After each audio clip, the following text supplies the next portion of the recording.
Hello students, आज हम study करेंगे इक्विपोटेंशियल सरफेस के बारे में। इक्विपोटेंशियल सरफेस एक ऐसा सरफेस होता है बच्चों जहाँ पर हर एक पॉइंट पर पोटेंशियल की वैल्यू सेम हो। देखो नाम क्या है, equipotential surface. And equipotential surface is defined as the locus of all points in a medium at which potential due to a charge distribution is same। Equipotential surface मैंने आपको बता दिया कि एक ऐसा सरफेस होता है जहाँ पर हर एक पॉइंट पर पोटेंशियल की वैल्यू सेम होती है। तो आपने इसमें थोड़ा सा इक्विपोटेंशियल सरफेसेस के बारे में डिस्कस करना है। जैसे फर्स्ट केस हम करते हैं, अगर हमारे पास मान लो एक पॉजिटिव चार्ज है। अगर पॉजिटिव चार्ज होगा तो आपको पता ही है जो पोटेंशियल की वैल्यू होती है वो कितनी होती है, ये होती है ना Q/4πε0 R। ये वैल्यू आपके पास पोटेंशियल की वैल्यू होती है। यहाँ पर देखेंगे आप, जब भी आप पॉजिटिव चार्ज लेते हैं सबसे पहले आपने इलेक्ट्रिक फील्ड लाइंस आपने ड्रॉ करनी है। इलेक्ट्रिक फील्ड लाइंस, जब भी आप पॉजिटिव चार्ज लेते हैं तो इलेक्ट्रिक फील्ड लाइंस कैसे ड्रॉ करते थे आप? इलेक्ट्रिक फील्ड लाइंस की डायरेक्शन हमेशा आउटवर्ड डायरेक्शन में आप बनाते थे, ऐसे बनाते थे ना आप इलेक्ट्रिक फील्ड लाइंस में। जब भी पॉजिटिव चार्ज आप लेते हो तो जो डायरेक्शन होती है वो आउटवर्ड डायरेक्शन होती है। अब ये इसको देखेंगे आप, रेडियस को देखेंगे। अगर मैं यहाँ पर मान लो एक मैं रेडियस यहाँ पर ये इक्विपोटेंशियल में सरफेस यहाँ पर ये बना रही हूँ, ड्रॉ कर रही हूँ। अब इस इक्विपोटेंशियल सरफेस में आर की वैल्यू सेम है हर एक पॉइंट में, ठीक है। हर एक पॉइंट में यहाँ पर आर की वैल्यू सेम है तो ये एक इक्विपोटेंशियल सरफेस बन गया है। तो यहाँ पर क्या करेंगे आप डिफरेंट पॉइंट्स ले लो इस सरफेस के ऊपर। जो मैंने बाहर यहाँ पर एक डॉटेड लाइन में मैंने एक सर्कल बनाया है, तो यहाँ पर क्या करोगे आप, ये इलेक्ट्रिक फील्ड लाइंस की डायरेक्शन है आउटवर्ड डायरेक्शन में। ये हमारा एक इक्विपोटेंशियल सरफेस है पॉजिटिव चार्ज में। इलेक्ट्रिक फील्ड लाइंस हमेशा आउटवर्ड डायरेक्शन में जाती थी। अब मैं यहाँ पर और इस पॉइंट पर मैं बात कर रही हूँ, आप ये पॉइंट ले लो, जो मर्जी पॉइंट ले लो।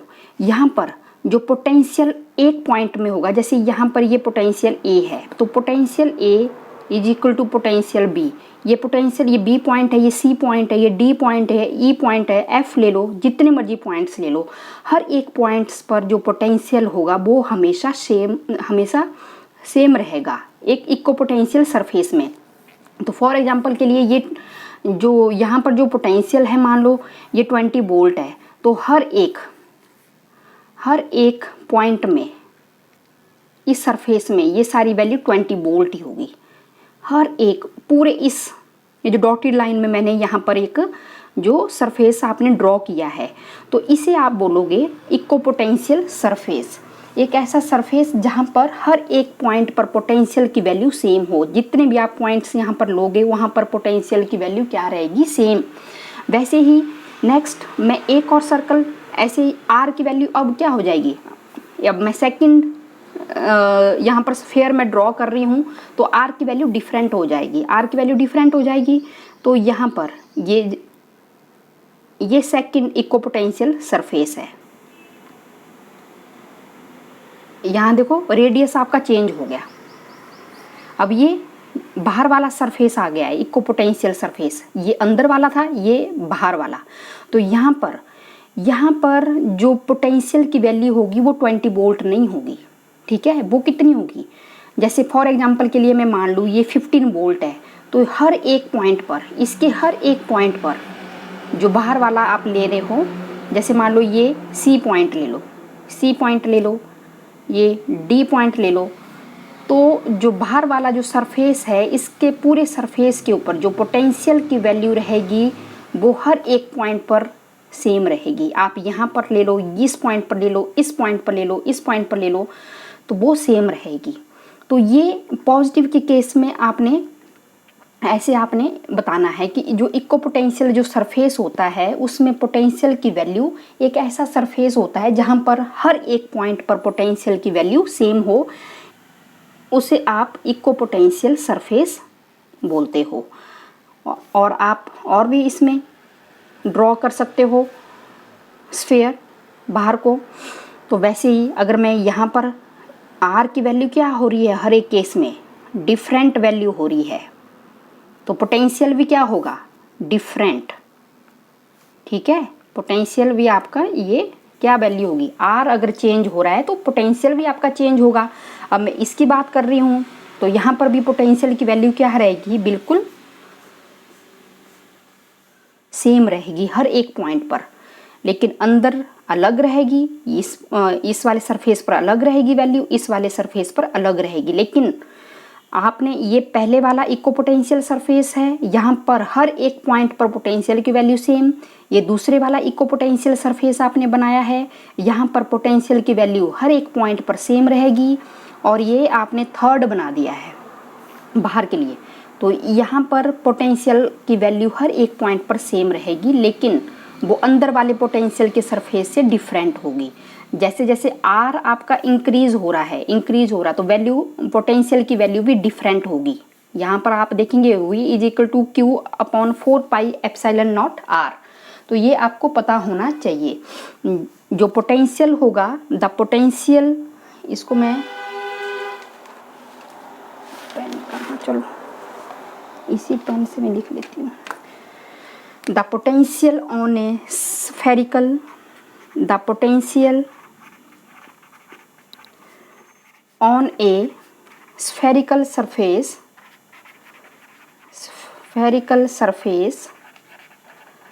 goes on decreasing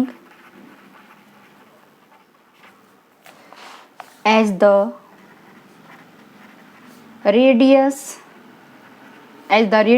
of spherical surface increase. ये आपको फर्स्ट आपको केस डिस्क समझ आ गया। फिर सेकंड आप करेंगे, ये तो था जब आपके पास Q इज ग्रेटर देन 0, मतलब पॉजिटिव चार्ज, जब आपने पॉजिटिव चार्ज लिया था, पॉजिटिव चार्ज। अगर आप सेकंड नेगेटिव चार्ज लें, नेगेटिव चार्ज के केस में कैसे होगा, तो नेगेटिव चार्ज के केस में ये आपने यहाँ पर ये ले लिया है आपने नेगेटिव चार्ज, तो इलेक्ट्रिक फील्ड लाइंस आपने स्टडी की हुई हैं। Electric field lines negative charge के केस में आप कैसे ड्रॉ करते थे,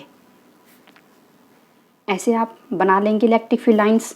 जो एरो रहती थी वो अंदर की साइड, इनवर्ट डायरेक्शन, अंदर की नेगेटिव चार्ज की तरफ आप डायरेक्शन बनाते थे यहाँ पर।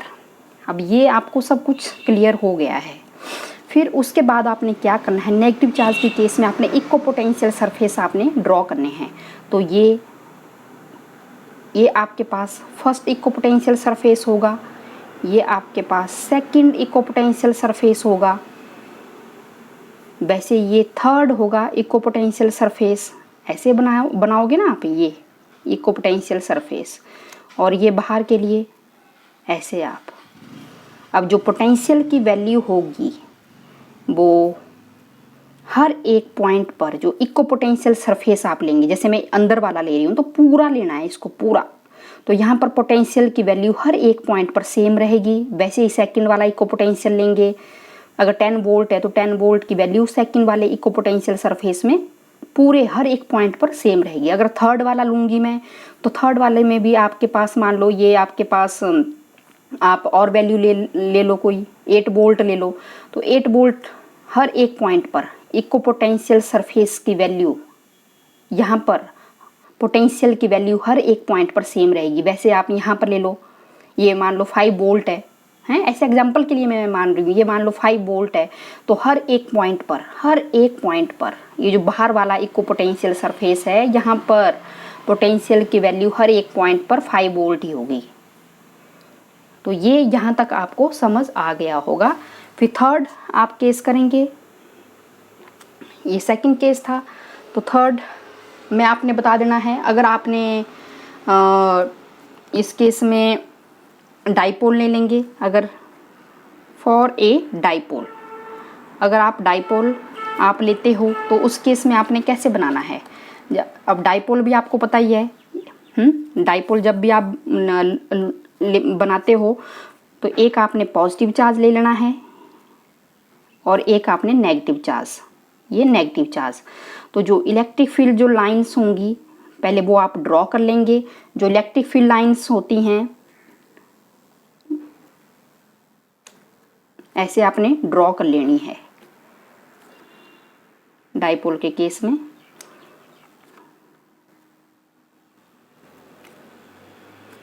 ठीक है, डाइपोल के केस में ऐसे यहाँ पर स्ट्रॉन्ग इलेक्ट्रिक फील्ड होगी तो ये जो लाइंस हैं वो थोड़ा क्लोज रहेंगी। इसको मैं ऐसे, फिर आप इनको ऐसे ऐसे थोड़ा सा ऐसे, फिर ये पॉजिटिव चार्ज है,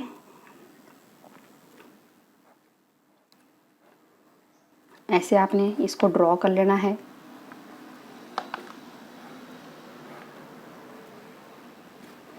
अब देखो यहाँ पर पॉजिटिव चार्ज है तो जो इलेक्ट्रिक फील्ड लाइंस की डायरेक्शन आउटवर्ड डायरेक्शन में रहेगी। ऐसे आपने एरो ऐसे बनाने हैं आउटवर्ड डायरेक्शन में।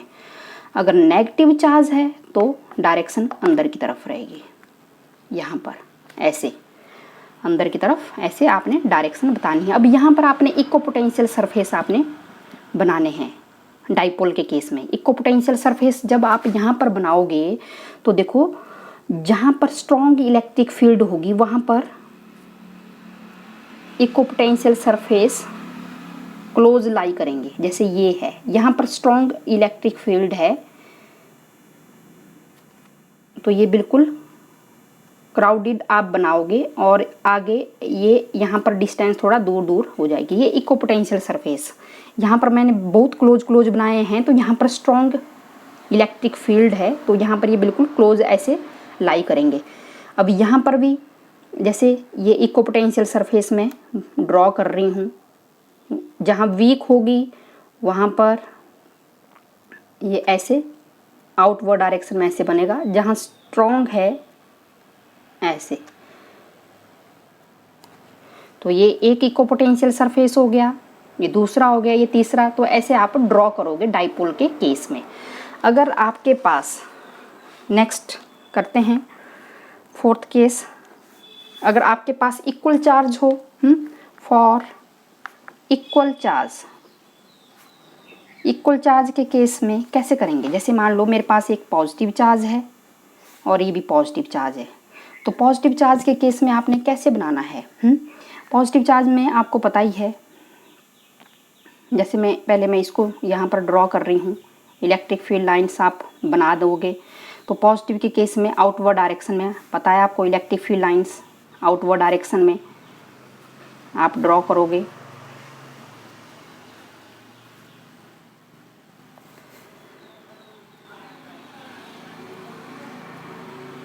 ऐसे को आपने बना देना है, ऐसे को, फिर यहाँ से ये ऐसे को, ये पैरेलल इलेक्ट्रिक फील्ड लाइंस यूं करके पैरेलल, क्योंकि आगे भी क्या है पॉजिटिव चार्ज है तो यहाँ पर भी आपने इसको ऐसे ड्रॉ कर देना है इलेक्ट्रिक फील्ड लाइंस को। ये आपके पास पॉजिटिव चार्ज है तो आउटवर्ड डायरेक्शन में आपने लाइंस बना देनी है, आउटवर्ड डायरेक्शन में। फिर यहाँ से ये बिल्कुल ये रिपेल हो जाएंगी क्योंकि सेम चार्ज है आगे, तो यूं करके ये रिपेल ऐसे आउटवर्ड डायरेक्शन में। और अब यहाँ पर आपने बनाना है इक्को पोटेंशियल सरफेस बनाएंगे तो यहाँ पर इलेक्ट्रिक फील्ड इंटेंसिटी यहाँ स्ट्रॉन्ग होगी, यहाँ रिपल्सन की वजह से वीक होगी, तो ये थोड़ा सा ऐसे हो जाएगा, यहाँ स्ट्रॉन्ग यहाँ वीक, ऐसे बनेगा पोटेंशियल सरफेस और ये वीक। वैसे ही यहाँ पर भी जहाँ स्ट्रॉन्ग होगी इलेक्ट्रिक फील्ड वहाँ पर थोड़ा क्लोज बनेंगे जो पॉइंट्स हैं, ऐसे, ये ऐसे आपने बना देना है। और अगर यूनिफॉर्म इलेक्ट्रिक फील्ड होगा तो उस केस में आपने कैसे बनाना है? अगर आपके पास यूनिफॉर्म इलेक्ट्रिक फील्ड होगा तो यूनिफॉर्म इलेक्ट्रिक फील्ड के लिए भी आपने बिल्कुल सिंपल है। अगर आपने पीछे इलेक्ट्रिक फील्ड लाइंस वाले टॉपिक अच्छे से पढ़े हैं तो आपको कोई प्रॉब्लम नहीं आने वाली। यूनिफॉर्म इलेक्ट्रिक फील्ड में भी आपने ऐसे बनाना है। मान लो ये आपने एक इक्विपोटेंशियल सरफेस ऐसे बना लिया है, जैसे हमने जो इक्वल डिस्टेंस पर लाई कर रहे हैं।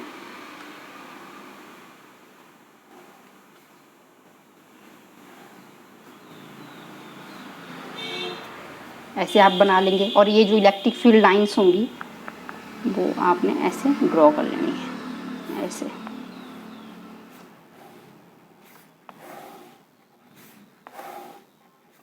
ऐसे आपने बना देना है ये electric field lines.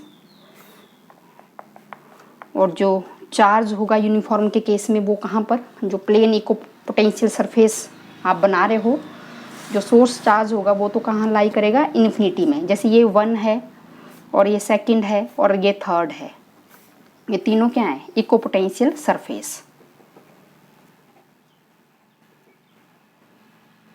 Surface uniform electric field के लिए, ठीक है।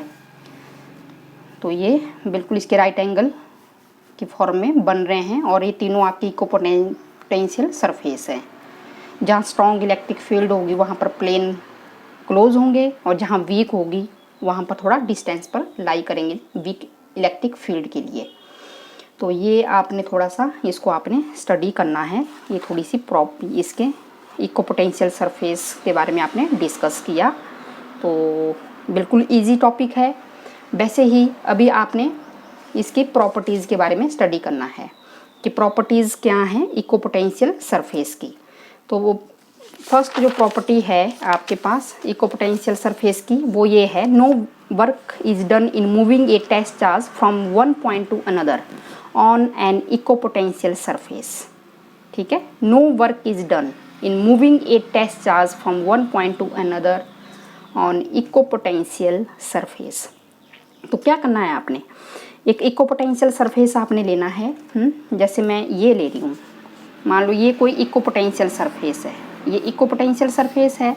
यहाँ पर एक पॉइंट में ए ले रही हूँ, एक बी ले रही हूँ, ए पॉइंट और बी। यहाँ से कोई charge test charge Q not लिया है आपने, जो ए पॉइंट से बी पॉइंट पर आपने इसको ले जाना है। तो देखना है कि कितना वर्क डन होगा। अब इक्विपोटेंशियल सरफेस है, this is your equipotential surface है। तो इसमें आपको पता ही है कंडीशन कि जितना पोटेंशियल ए का होगा उतना ही बी का होगा। हाँ, पोटेंशियल की वैल्यू ए और बी पॉइंट पर सेम रहेगी। तो अब आपको पता ही है कि जो पोटेंशियल जो डिफरेंस लेते थे आप, वो ये वैल्यू लेते थे आप फाइनल माइनस इनिशियल, जो पोटेंशियल की वैल्यू होती थी। तो लिख देंगे आप work done to move a charge from A to point B is given by this value. अब पोटेंशियल की वैल्यू सेम है। इक्विपोटेंशियल का मतलब ये है कि सेम वैल्यू है हर एक जगह पोटेंशियल की। तो आप पुट कर देंगे, तो यहाँ पर ये आपके पास आ जाएगी वैल्यू और यहाँ पर ये वैल्यू आ जाएगी 0। ये वैल्यू आपके पास आ जाएगी। तो work done to move a test charge from A point to B point on equipotential surface is 0। कोई वर्क डन नहीं होगा जब भी आप एक पॉइंट से दूसरे पॉइंट पर जाओगे इक्विपोटेंशियल सरफेस के ऊपर। जैसे यहाँ है ये, अगर आप ये ए पॉइंट है और ये बी पॉइंट है, कोई वर्क डन नहीं होगा क्योंकि सेम पोटेंशियल है दोनों का। वैसे ही नेक्स्ट करेंगे आप, the electric field is perpendicular to the element D L of equipotential surface.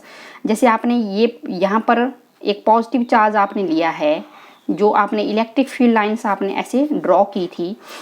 तो ये मान लो ये कोई इक्विपोटेंशियल सरफेस है, तो यहाँ पर हर एक केस में वो टेंजेंट आप ड्रॉ नॉर्मल आप ड्रॉ कर सकते हो, मतलब हर एक केस में 90 डिग्री पर लाई करेगी जो इलेक्ट्रिक फील्ड की जो डायरेक्शन होगी। तो कैसे करेंगे, ये भी आपने किया था, E dot D L is equal to line integral of electric field intensity, आपने किया था ना ये। तो ये वैल्यू भी आपको पता ही है, small amount of work done. अब वर्क डन इक्विपोटेंशियल सरफेस है, हम सिर्फ एक ही सरफेस की बात कर रहे हैं, तो वर्क डन क्या होगा, 0 होगा। इक्विपोटेंशियल सरफेस में अभी आपने निकाला तो आप लिख दोगे 0 के बराबर, और E D L cos of theta dot product है। अब आपको पता है ये इलेक्ट्रिक फील्ड इंटेंसिटी की वैल्यू तो 0 नहीं हो सकती है, डी एल भी आपका 0 नहीं होगा, तो थीटा कितना हो जाएगा, थीटा आपका 90 डिग्री, कॉस 90 0 हो जाएगा।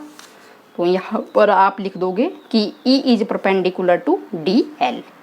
और साथ में स्ट्रॉन्ग और वीक इलेक्ट्रिक फील्ड को फाइंड आउट करने के लिए अभी मैं आपको ये करवाऊंगी, E is equal to minus D V upon D R. ये एक रिलेशन है पोटेंशियल ग्रेडियंट का, तो यहाँ से भी आपने वैल्यू निकालनी है। The change of potential with distance, the change of potential with distance, तो ये भी आप अभी नेक्स्ट टॉपिक में करेंगे।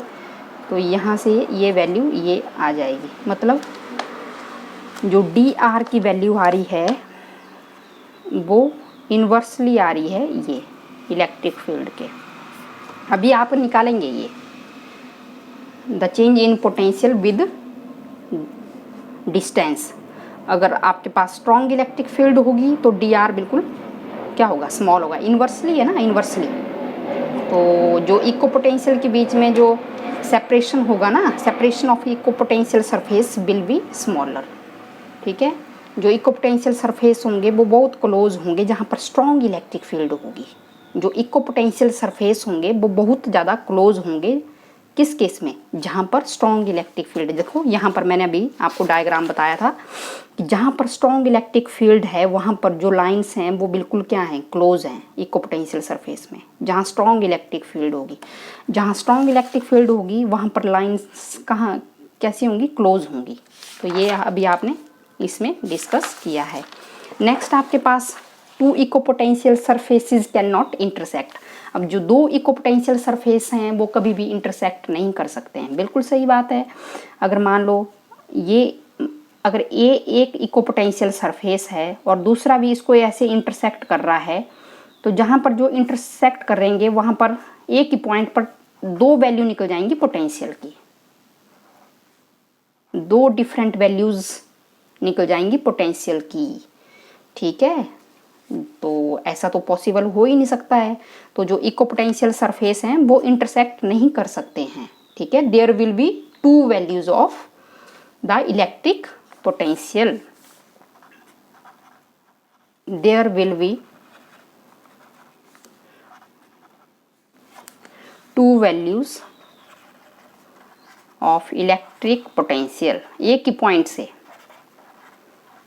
एक ही पॉइंट में दो वैल्यूज आ जाएंगी पोटेंशियल की, तो ये पॉसिबल नहीं हो सकता है। तो इसलिए जो टू इक्को पोटेंशियल सरफेस हैं वो कभी भी इंटरसेक्ट नहीं कर सकते हैं, ठीक है। Same at the point of intersection, ठीक है। यहाँ पर इंटरसेक्ट कर रहे हैं तो दो वैल्यूज आ रही हैं पोटेंशियल की, तो वो पॉसिबल नहीं हो सकता है कि एक पॉइंट पर आपकी दो वैल्यूज आपकी पोटेंशियल की आ जाए। अब नेक्स्ट है आपके पास बच्चों कि relation between electric field intensity and potential, और इसी को आप बताओगे electric field intensity as gradient of electric potential. देखो ये बिल्कुल सिंपल टॉपिक है। ये मान लो ये आपके पास टू पॉइंट्स आप ले लेंगे। ये आपके पास ओरिजिन है, ओरिजिन पर प्लस क्यू चार्ज लाई कर रहा है। अब प्लस क्यू चार्ज है, यहाँ पर एक चार्ज होगा जो इन्फिनिटी पर लाई करेगा। अभी हम अज्यूम कर रहे हैं कि वो चार्ज ए पॉइंट पर लाई कर रहा है, जो टेस्ट चार्ज क्यू नॉट है वो ए पॉइंट पर लाई कर रहा है। अब ये जो प्लस क्यू चार्ज है, प्लस क्यू चार्ज क्या करेगा, यहाँ पर ए पॉइंट पर इलेक्ट्रिक फील्ड इंटेंसिटी प्रोड्यूस हो जाएगी due to this plus Q charge. कितनी वैल्यू होगी इलेक्ट्रिक फील्ड इंटेंसिटी, आपको पता ही है इलेक्ट्रिक फील्ड इंटेंसिटी होता है force per unit test charge Q not. कितनी फोर्स एक्ट करेगा ये plus Q charge A point पर, ये आपने पहले भी किया है क्यू नॉट ई। तो अब आपको पता है कि इस डायरेक्शन में फोर्स लगेगी, आउटवर्ड डायरेक्शन में फोर्स, और फोर्स की वैल्यू भी आपको पता है, ठीक है, कितनी आ जाएगी, Q not E, electric field intensity. Outward direction में पॉजिटिव चार्ज है तो डायरेक्शन आउटवर्ड रहेगी। अब आपने क्या करना है कि इस इलेक्ट्रिक फील्ड की प्रेजेंस में आपने 2 पॉइंट्स ले लेने हैं। 2 पॉइंट्स ले लेंगे आप, ए और बी। ये बी पॉइंट है, ठीक है, तो ए और बी दोनों जो अपने पॉइंट्स लिए हैं, ठीक है, ए आपके पास पॉइंट चार्ज है जो आपने ओरिजिन पर लिया है। हम क्या अज्यूम करेंगे कि ए और बी पॉइंट इतने क्लोज हैं कि जो इलेक्ट्रिक फील्ड इंटेंसिटी जो प्लस क्यू चार्ज प्रोड्यूस करेगा वो दोनों में सेम रहेगी, ठीक है, सेम ही इलेक्ट्रिक फील्ड इंटेंसिटी प्रोड्यूस कर रहा है ये प्लस क्यू चार्ज ए पर। तो आपको मैंने ये बता दिया कि क्यू नॉट एक टेस्ट चार्ज है जो आपने ए पॉइंट पर लिया है, कितनी फोर्स की वैल्यू आएगी, ये आ जाएगी क्यू नॉट ई, जो किस डायरेक्शन में लग रही है, क्योंकि ये पॉजिटिव चार्ज है, टेस्ट चार्ज भी पॉजिटिव है और ये चार्ज भी पॉजिटिव है, तो ये क्या करेगा, ये रिपल्सिव फोर्स यहाँ पर प्रोड्यूस होगी। रिपल्सिव फोर्स जब भी प्रोड्यूस होगी तो ये आउटवर्ड डायरेक्शन में इसके ऊपर फोर्स लगेगी, रिपल्सिव। फिर आपने क्या करना है, आप क्या करोगे, work done to move the test charge. अब ए से बी की तरफ आपको लाना है चार्ज को, टेस्ट चार्ज को। तो अब आपको पता ही है कि अगर ए से बी की तरफ आप ला रहे हो तो यहाँ तो ऑलरेडी प्लस क्यू चार्ज है, तो प्लस क्यू चार्ज और ये जो प्लस क्यू नॉट चार्ज है दोनों की पोलैरिटी सेम होने की वजह से यहाँ पर रिपल्सिव फोर्स प्रोड्यूस हो रही है, जिसकी वजह से ये आउटवर्ड डायरेक्शन में फोर्स लग रही है। अगर आपने ए से बी की तरफ आपने चार्ज को लाना है तो आपको एक्स्ट्रा आपको फोर्स लगानी पड़ेगी, आपको एक्स्ट्रा आपको वर्क डन करना पड़ेगा, तभी ये चार्ज मूव करेगा। तो ए से बी की तरफ लाने में ये small amount of work done जो भी आपको करना पड़ेगा, लिखेंगे work done to move the test charge from A to B is given by, कितना वर्क डन करना पड़ेगा आपको, small amount of work done. ऐसा नहीं है कि एकदम से उठाया इसको टेस्ट चार्ज को और यहाँ रख, धीरे धीरे आपको एक्स्ट्रा आपको वर्क डन करना पड़ेगा। और वर्क डन क्या होता है, फोर्स इनटू डिस्प्लेसमेंट, ये आपको पता ही है। और फोर्स की वैल्यू अभी आपने ऊपर निकाली, Q not E in the presence of electric field intensity. और यहाँ पर देखेंगे अगर फोर्स आपकी इस डायरेक्शन में लग रही है तो इलेक्ट्रिक फील्ड इंटेंसिटी की डायरेक्शन आपकी इस साइड है, ठीक है। आप डिस्प्लेसमेंट आपका देखो, ये इलेक्ट्रिक फील्ड इंटेंसिटी है इस डायरेक्शन में और ये डी आर इस डायरेक्शन में, ये ए पॉइंट है, ये बी पॉइंट है, इसके ऊपर जो इलेक्ट्रिक फील्ड इंटेंसिटी वो इस डायरेक्शन में, तो दोनों के बीच में एंगल कितना बनेगा, 180 degree. Q not E D are cos of theta, theta आपके पास आ जाएगा 180 डिग्री और कॉस 180 आपको पता है -1, ये आ जाएगा डी आर। और ये small amount of work done आपने किया यहाँ पर। और उसके बाद आपने यहाँ से लिख देना है upon Q not is equal to minus E D R, ये आप लिख लेंगे। और उसके बाद आपने आगे करेंगे आप कि जो test work done per unit test charge according to the definition आपको पता ही है कितनी वैल्यू होती है, D V is equal to work done per unit test charge. तो आप यहाँ पर ये भी लिख सकते हो माइनस ई डी आर, तो ये वैल्यू आ गई। और यहाँ से ये value minus D V upon D R, electric field की वैल्यू आपने ये निकाल दी। तो ये आपने, ठीक है, the change of potential with distance is called, the change of potential with distance is called potential gradient. यहाँ पर ये ग्रेडियंट लिखा है ना मैंने, तो ये आपको पता होना चाहिए, E is equal to minus D V upon D R, ये वैल्यू आ गई। The change of potential with distance, the change of potential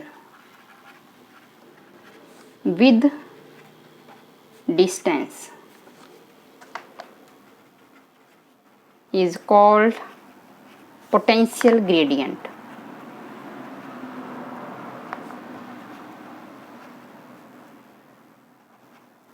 ठीक है, और ठीक है, इलेक्ट्रिक फील्ड की डायरेक्शन में जाते ही पोटेंशियल कम हो रहा है, ये मतलब हुआ इसका। ठीक है, इलेक्ट्रिक फील्ड की डायरेक्शन में जाते ही पोटेंशियल कम हो रहा है।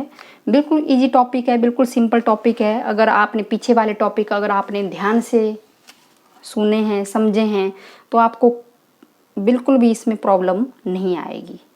Okay, thanks.